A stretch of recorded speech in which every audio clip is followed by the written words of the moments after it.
Hello everyone, welcome back to our channel. आज हम अपना पुराना चैप्टर जो चल रहा था हमारा principle of inheritance and variation को कंटिन्यू करने वाले हैं। So let's get started. The need for a test cross. आज हम यहाँ से देखने वाले हैं। उसके पहले हमने यहाँ तक देख लिया था पूरा, ये मैथमेटिकल एक्सप्रेशन हो गया और ये जीनोटाइपिक फिनोटाइपिक रेशियोज क्या होते हैं ये सब देख लेते हैं। आज हम यहाँ से स्टार्ट करने वाले हैं। The need for a test cross. Genotypic ratio can be calculated mathematically but phenotype alone cannot reveal genotype for dominant traits. देखो, जो जीनोटाइपिक रेशियो होता है उसको हम मैथमेटिकली तो कैलकुलेट कर सकते हैं, बट जो फिनोटाइपिक होता है ना वो फिनोटाइपिक रेशियो जो फिनोटाइप होता है ना वो अकेले जीनोटाइप को नहीं बता सकता है, क्योंकि डोमिनेंट ट्रेट में ना थोड़ा डिफरेंस आ जाता है। जैसे कि अपने उसमें क्या कहते हैं, स्मॉल में तो चलो ये टी हो जाता है, बट डोमिनेंट में एक टी ये हुआ, एक साथ में ये हुआ, तो ये दोनों डोमिनेंट कहलाते हैं। तो फिनोटाइप से आप जीनोटाइप को गेस नहीं कर सकते। फिनोटाइप डोमिनेंट के लिए थोड़ा अलग, जीनोटाइप थोड़ा डोमिनेंट के लिए अलग हो जाता है। For example, a tall plant could be capital T or small capital T small t, and observation alone cannot identify which. अभी यही जो मैंने ऊपर समझाया आप लोग को. To determine the genotype of a tall plant, Mendel crossed it with a dwarf plant. This method is called a test cross. अब जीनोटाइप डिटरमाइन करने के लिए टॉल प्लांट के मेंडल ने क्या किया कि मेंडल ने उसको क्रॉस करा दिया ड्वार्फ प्लांट से। तो इस मेथड को क्या कहते हैं? Test cross. In a test cross an organism showing the dominant phenotype is crossed with a recessive parent to determine its genotype. Test cross में क्या होता है कि ऐसा ऑर्गेनिज्म जो डोमिनेंट फिनोटाइप शो कर रहा है उसको रेसेसिव पेरेंट्स के साथ क्रॉस कराते हैं, तब उसका जीनोटाइप जो होता है उसको डिटरमाइन करते हैं। The resulting offspring pattern reveal whether the test plant is capital T और capital T small T. This figure 4.5 show typical test. एक सेकेंड, इसका क्या कहते हैं फिगर मैं आपको निकाल के दिखाती हूँ। ये रहा हमारा 4.5 वाला टेस्ट क्रॉस का डायग्राम। अब इसमें देखो क्या किया गया, जो होमोजाइगस रेसेसिव है डब्ल्यू उसको लिया गया है, उसको क्रॉस किया गया है आपस में। तो यहाँ पे क्या आ गया, कैपिटल डब्ल्यू स्मॉल डब्ल्यू चारों वही सेम चीज़ है, ठीक है ना। और इधर भी वही किए हैं, होमोजाइगस रेसेसिव को लेके क्रॉस किए हैं। तो यहाँ पास क्या किए हैं कि दोनों के कैपिटल डब्ल्यू को लिए हैं। ये अब इधर लेफ्ट साइड वाला जो है वो कैपिटल डब्ल्यू है, स्मॉल वाला जो है वो कैपिटल डब्ल्यू और स्मॉल डब्ल्यू है। तो ये क्या शो कर रहा है? डोमिनेंट फिनोटाइप शो कर रहा है। अब लेफ्ट वाले का रिजल्ट क्या है कि इसमें सारे फ्लावर जो थे वो वायलेट निकले, और इसका इंटरप्रिटेशन क्या है कि unknown flower is homozygous dominant. और राइट वाले का रिजल्ट क्या है कि आधे फ्लावर जो थे वो वायलेट निकले, और जो बाकी के आधे थे वो कैसे निकले? वो वाइट निकले। अब इसमें देखो हुआ क्या है, अब देखो इसमें क्या हुआ। इसमें ये लिया वाइट वाला, ये लिया पहले पर्पल वाला, ये लेफ्ट साइड वाला पहले देख लेते। तो इसमें से स्मॉल डब्ल्यू लिया, इसमें से कैपिटल डब्ल्यू लिया। अब इनको जब क्रॉस कराया तो क्या निकला? ये कौन सा है? ये होमोजाइगस डोमिनेंट है, ठीक है ना। तो पहले होमोजाइगस डोमिनेंट और होमोजाइगस रेसेसिव को जब क्रॉस कराए हैं तो क्या निकला है? कैपिटल डब्ल्यू स्मॉल डब्ल्यू, चारों का रिजल्ट वही निकला है ना। तो इसमें क्या निकला कि सारे फ्लावर वायलेट निकले। अब दूसरे राइट साइड वाले में क्या लिया है कि यहाँ पे जब हमने वाइट फ्लावर लिया तो उसका तो वही है, सेम होमोजाइगस रेसेसिव है, बट यहाँ पे जो ये डोमिनेंट ट्रेट लिया है वो वायलेट वाला, वो कैसा लिया है? ये हेट्रोजाइगस डोमिनेंट है ना, क्योंकि एक कैपिटल डब्ल्यू एक स्मॉल डब्ल्यू है। अब इसको लेके एक कैपिटल डब्ल्यू एक स्मॉल डब्ल्यू लेके जब कराएंगे तो पहले ये क्रॉस करके कैपिटल डब्ल्यू स्मॉल डब्ल्यू निकला, दूसरे में भी कैपिटल डब्ल्यू स्मॉल डब्ल्यू निकला, फिर तीसरे में क्या निकला? स्मॉल डब्ल्यू, चौथे में भी स्मॉल डब्ल्यू और स्मॉल डब्ल्यू। तो इसमें से क्या हुआ कि आधे फ्लावर जो थे वो अपने वॉयलेट निकल गए और आधे फ्लावर अपने जो थे वो वाइट निकल गए, ठीक है ना। तो ये इसमें क्या हुआ कि अननोन फ्लावर जो थे वो हेट्रोजाइगस थे। तो ये पूरा क्या रिप्रेजेंट कर रहा है? अपना टेस्ट क्रॉस। अब वापस अपने टॉपिक पे आ जाते हैं हम लोग। तो अब अगला आ जाता है अपना Mendel's two law of inheritance. Mendel ने 2 लॉ दिए थे इनहेरिटेंस के, वो देख लेते हैं। Based on his monohybrid cross, Mendel propose 2 fundamental principles that explain how trait are inherited. These are known as law of dominance and law of segregation. Monohybrid crosses के basis पे Mendel ने 2 law दिए हैं। पहला ए है law of dominance, दूसरा law of segregation. देखते हैं और ये बहुत अच्छे से याद रखना कि ये जो दोनों है लॉ ऑफ डोमिनेंस और लॉ ऑफ सेग्रीगेशन दोनों मोनोहाइब्रिड क्रॉस के बेसिस में किया गया है, ठीक है ना। इसमें क्वेश्चन कंफ्यूज कर सकते हैं कि कहीं डोमिनेंस वाला जो है सेग्रीगेशन वाला है वो मोनोहाइब्रिड डाईहाइब्रिड दोनों से है, नहीं, खाली वो मोनोहाइब्रिड क्रॉस के बेसिस पे आए हैं ये दोनों लॉ। पहला क्या है लॉ ऑफ डोमिनेंस, ठीक है। इसका क्या है, characters are controlled by discrete heredity unit called factors now known as genes. Law of dominance कहता है कि जो कैरेक्टर कंट्रोल किए जाते हैं जिस यूनिट की वजह से उसको कहते हैं फैक्टर, जिसको आज हम कहते हैं genes. These factors occur in pairs in organism। अब ऑर्गेनिज्म में ये जो फैक्टर होते हैं ये पेयर्स में आते हैं। When the two factors in a pair are dissimilar, one express itself while the other remains hidden। जब दो फैक्टर हैं पेयर में, दोनों डिसिमिलर है, तो उसमें से एक अपने आप को एक्सप्रेस करेगा और दूसरा वाला हाइड हो जाएगा, ठीक है ना। जैसे कि अपना ये हो गया था ना कैपिटल टी स्मॉल टी, है ना। तो अब इसमें क्या होता है कि इसमें ये वाला ये कैपिटल टी जो है ये एक्सप्रेस हो जाता है, स्मॉल टी वाला जो है वो छुप जाता है, इसलिए ये ओवरऑल क्या कहलाता है, टॉल कहलाता है ना, मतलब डोमिनेंट कहलाता है। The express factor is the dominant factor one, मतलब कि इसमें एक्सप्रेस कौन सा हो रहा है, टी हो रहा है, तो ये डोमिनेंट हो गया। और हिडन कौन सा है, रेसेसिव वन, मतलब ये स्मॉल टी हो गया। This law explains why only one parental trait appears in F1 generation of monohybrid cross and why both traits appear in F2 generation in a 3:1 ratio. This is very important। इसका हर law कहता क्या है last में वो आपको मालूम होना चाहिए, क्योंकि बोर्ड्स वगैरह में लिखने में सबसे ये बहुत ही कॉमन पूछा जाता है। Law of dominance, law of segregation बता दो। अब लॉ ऑफ सेग्रीगेशन क्या है, alleles do not blend with each other, they remain intact and unchange across a generation. जो अलील होते हैं वो ब्लेंड नहीं करते हैं एक दूसरे से, और पूरे जितना भी क्रॉस हो गया, जितनी भी जनरेशन बाय जनरेशन पास हो गया, वो इंटैक्ट होते हैं और अनचेंज रहते हैं। Both parental traits reappear in F2 generation even if one was not visible in F1। और ये लॉ ऑफ सेग्रीगेशन क्या बताता है कि कैसे दोनों पेरेंट ट्रेट जो है वो F2 जनरेशन में दिख गया जो कि F1 जनरेशन में विजिबल नहीं थे, है ना। और during gamete formation the two alleles of pairs separate from each other, so each gamete receives only one allele. अब ये क्या और बताता है कि गैमीट फॉर्मेशन के दौरान जो दो अलील होते हैं, अलील जो होते हैं पेयर, वो सेपरेट होते हैं ताकि एक गैमीट के पास एक ही अलील आए। A homozygous parent produces gamete that all carry the same allele। अब homozygous parent जो होते हैं वो जो gamete produce करते हैं उनमें सारों में सेम ही allele होता है। A heterozygous parent produces two types of gamete, each type carrying one or two alleles in equal proportion। Now incomplete dominance, एक ये देख लेते हैं। अभी तक देख लिया law of dominance, अब देखते हैं incomplete dominance क्या है। In some crosses the F1 phenotype does not resemble either parent but it is intermediate between the two। अब कुछ में क्या होता है कि जो F1 फिनोटाइप होता है ना वो उसमें दोनों पेरेंट्स से वो रिसेंबल नहीं करता, क्या दोनों पेरेंट्स से रिसेंबल नहीं करता, और जो रिजल्ट आता है वो इंटरमीडिएट आ जाता है दोनों के बीच का। A classical example is the flower colour in snapdragon that is Antirrhinum spare when true breeding red flower. ये स्नैपड्रैगन की बात हो रही है, इसमें जो ट्रू ब्रीडिंग रेड फ्लावर है जिसको हम डोमिनेट ले रहे हैं, plant capital R plants are crossed with true breeding white flower small r plants। The F1 generation result in capital R small r showing pink colors and intermediate phenotype।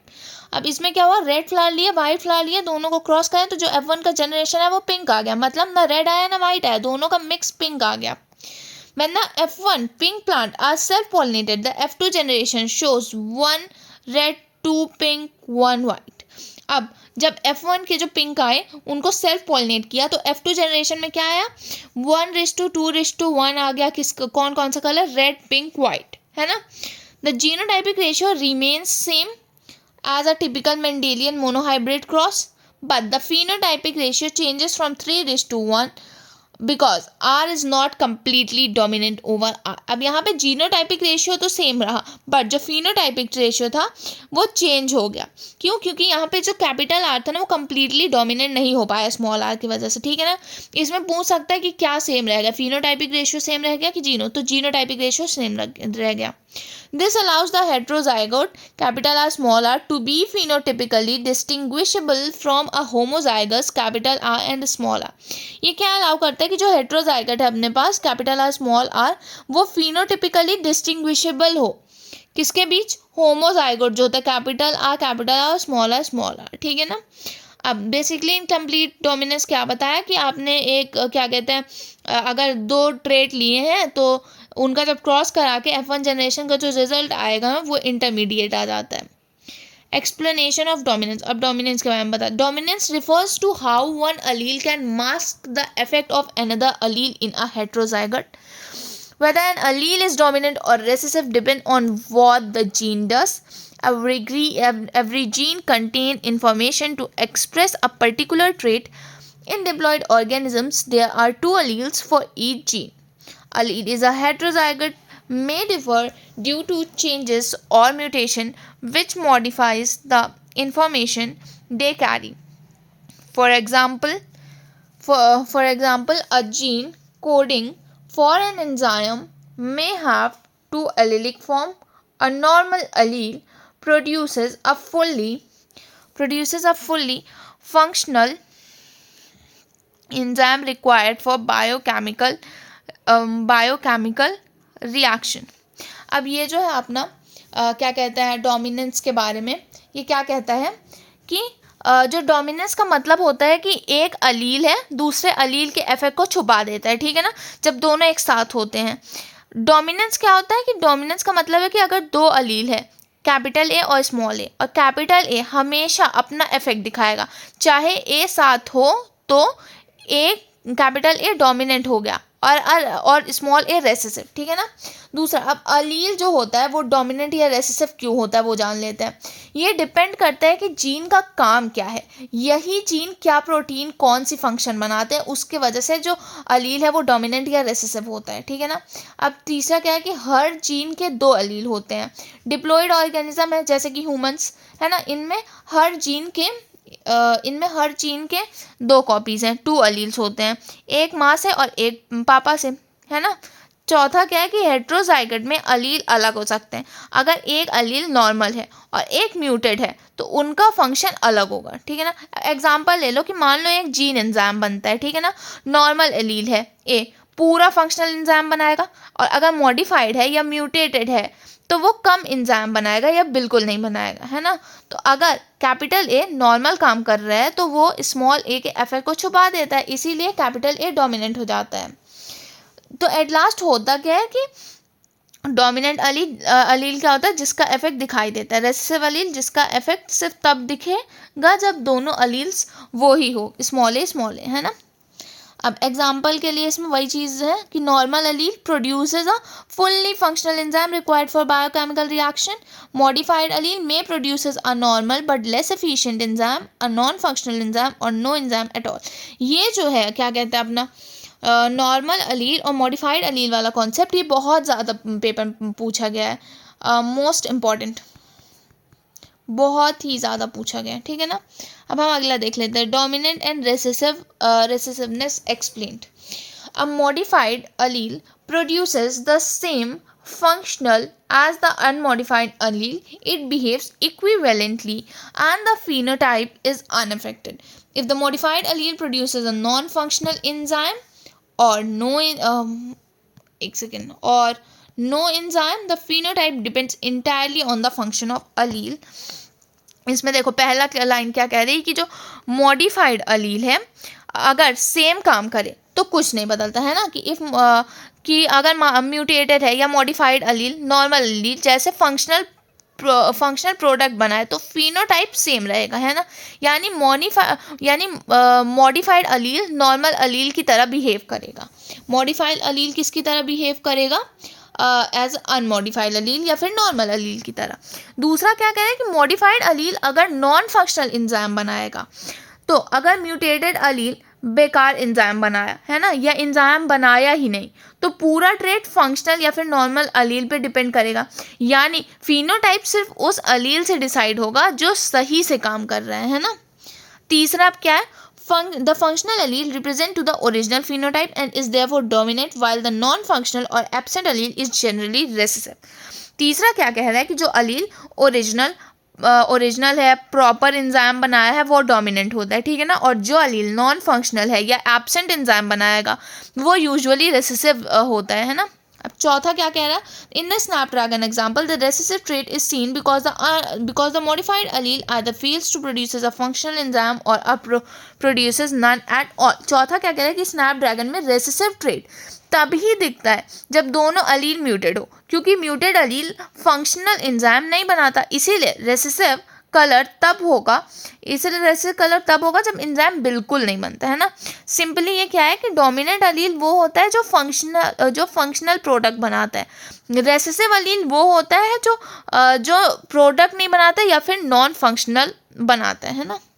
अब codominance देख लेते हैं।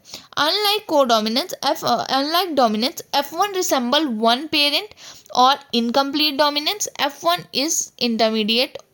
Codominance occur when both parental traits are fully expressed in the F1 generation। Codominance में क्या होता है कि जहाँ पे दोनों पेरेंटल ट्रेट जो है वो फुल्ली एक्सप्रेस्ड हो रहे हैं F1 जनरेशन में, वहाँ कोडोमिनेंस आ जाता है। इसका क्लासिकल एग्जांपल क्या है, ABO blood group system in humans. ABO blood groups are determined by the I gene which has 3 alleles है ना। I gene है, उसके 3 allele है, IA, IB and small I. Small I को IO भी बोल सकते हैं ना। तो capital I and IA and IB produce slightly different sugar molecule on red blood cell surface and small I does not produce any sugar. Very important कि जो small I होता है ना वो कोई भी शुगर प्रोड्यूस नहीं करता है।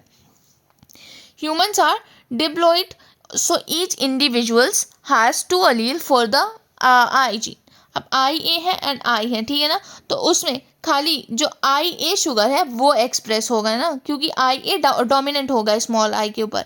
सेम IB वाले केस में है कि IB शुगर एक्सप्रेस हुआ, IB डोमिनेंट हो गया स्मॉल आई के। अब IA और IB है ना अगर, तो दोनों शुगर एक्सप्रेस होंगे साइमल्टेनियसली। क्यों? क्योंकि कोडोमिनेंस वहाँ प्रेजेंट होगा। किसकी वजह से? कोडोमिनेंस की वजह से। Since there are 3 alleles, there are 6 possible genotypes combination resulting in 6 genotypes for the ABO blood group। तो ABO blood group के लिए कितना जीनोटाइप होता है? 6 जीनोटाइप होता है। Very important, direct question MCQ में आ जाते हैं इसके कि ABO ब्लड ग्रुप में कितने जीनोटाइप होते हैं। मल्टीपल एलील्स एंड प्लियोट्रॉपी क्या होता है वो देख लेते हैं। अब ABO blood group system is a good example of multiple alleles. हाँ, ये भी बहुत इंपॉर्टेंट है कि जो ABO ब्लड ग्रुप सिस्टम है वो मल्टीपल एलील्स का बहुत अच्छा एग्जांपल है ना। कैसे? More than 2 alleles IA, IB, small I govern the same character. An individual can carry only 2 alleles, so multiple alleles are observed when studying population, not individual। अब इसमें है क्या कि जब कोई एक इंडिविजुअल 2 अलील कैरी कर रहा है तो मल्टीपल अलील जो है वो ऑब्जर्व की जाएंगी जब किसी पॉपुलेशन की स्टडी हो रही है, ना कि किसी इंडिविजुअल की। बहुत ही ज़्यादा इंपॉर्टेंट लाइन है, बहुत कंट्रोवर्शियल लाइन है और बहुत इंपॉर्टेंट है, ये डायरेक्टली पूछी जाती है ना, बहुत इंपॉर्टेंट है। Sometimes a single gene can affect more than one trait. कभी कभी क्या होता है कि अगर एक जीन है ना वो भी बहुत सारे क्या कहते हैं ट्रेट्स को अफेक्ट कर देता है, जिसको हम क्या कहते हैं? Pleiotropy. Very important line, a single gene can affect more than one trait, that is pleiotropy. Example इसका क्या आ जाता है? Starch synthesis in P seeds is controlled by one gene with 2 alleles, capital B and small b। Capital B homozygous produces large starch grain round seeds. Small b homozygous produces small starch grain wrinkle seed. Capital B small b heterozygous produces intermediate starch grain but the seeds are round। अब यहाँ पे size तो intermediate है but जो shape है वो यहाँ पे कौन सा आ रहा है? राउंड ही आ रहा है ना। From the sheet shape perspective, B appears dominant, but from the starch grain size perspective, incomplete dominance observed। Very very important। अगर starch grain वाला जो भी एक्सपेरिमेंट है starch synthesis पी सीड वाला, तो इसमें अगर बी जो डोमिनेंट हो रहा है तो वो किसकी वजह से हो रहा है? स्टार्च ग्रेन की साइज की वजह से। साइज की वजह से बी डोमिनेंट है, बट क्या कहते हैं उसके शेप के कारण जो बी है वो डोमिनेंट होगा, बट साइज के कारण इनकम्प्लीट डोमिनेंस ऑब्जर्व होगी, है ना। शेप के कारण बी डोमिनेंट होगा, बट साइज के कारण इनकम्प्लीट डोमिनेंस यहाँ पे ऑब्जर्व होगी। Dominance is not an intrinsic property of a gene. It depends on the gene product, how the gene product affect the phenotype. जो dominance होता है वो कोई भी अंदर की प्रॉपर्टी नहीं है कि किसी भी चीज़ के अंदर प्रेजेंट होती है, वो किस पे डिपेंड करती है, जीन के प्रोडक्ट पे डिपेंड करती है, और कैसे जीन प्रोडक्ट अफेक्ट कर रहे हैं फिनोटाइप पे, उस पर डिपेंड करती है। अब ये क्या कहते हैं डाई हाइब्रिड क्रॉस हम अपने नेक्स्ट लेक्चर में कवर करेंगे। Till then, if you guys have any doubt, please let me know in comment section. Thank you for watching. Bye bye.